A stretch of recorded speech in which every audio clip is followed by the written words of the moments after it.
Buenas tardes. El día de hoy vamos a hablar sobre las medidas de dispersión y medidas de forma y sesgo. Para los datos obtenidos de edad, estatura y peso, se tomaron las medidas correspondientes a medidas de dispersión en datos agrupados, medidas de forma y sesgo y medidas de forma y sesgo en datos agrupados, ¿cierto? Se hizo las respectivas fórmulas en la edad, la estatura, el peso, ¿cierto? Tomando el rango de oscilación, la desviación estándar, la varianza, el coeficiente de variación y la MAD en las medidas de dispersión. De igual manera se hizo para las medidas de dispersión en datos agrupados.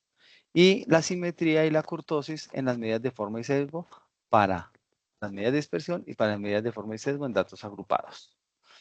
Para esto se llegó al siguiente análisis, ¿cierto? La oscilación de datos.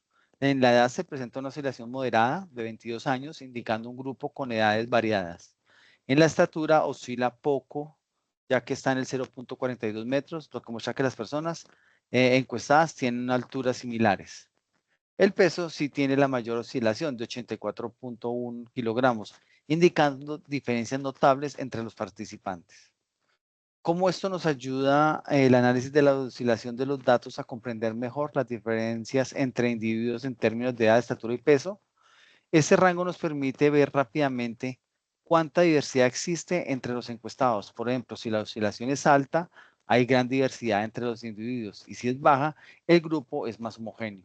En este caso, podemos observar que la mayor variación ocurre en el peso, seguido por la edad, mientras que la estatura presenta poca diferencia entre edades.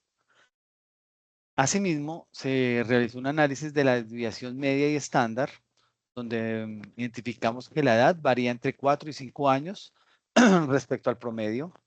La estatura tiene un poco de variación con un 0.10, no es notable. En cambio, el peso nos sigue mostrando un valor mayor de dispersión de 16 kilos, mostrando gran variabilidad en los datos. Porque es importante calcular la desviación media y la desviación estándar al análisis de los datos como la edad, la estatura y el peso en Excel. Esto es importante calcular las desviaciones ya que nos permite identificar qué tan dispersos están los datos alrededor del promedio. También distinguir los grupos homogéneos de los diversos. De igual manera, podemos interpretar patrones y excepciones en la información y evitar análisis engañosos basados solo en promedios. Y el coeficiente de variación, también analizamos que el peso tiene el coeficiente de variación más alto.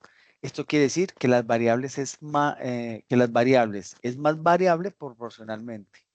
La estatura tiene el coeficiente de variación más bajo. Esto quiere decir que la variable no es tan variable, es más estable ese tipo de variación. Y la edad se encuentra en un término medio. ¿Cómo aplicarías fórmulas de Excel para obtener el coeficiente de variación media en estatura, edad y peso? ¿Y cómo nos ayudaría esto a los resultados a comparar la variabilidad entre las variables? Para obtener el coeficiente de variación debemos dividir la desviación estándar sobre el promedio del rango de datos o la media.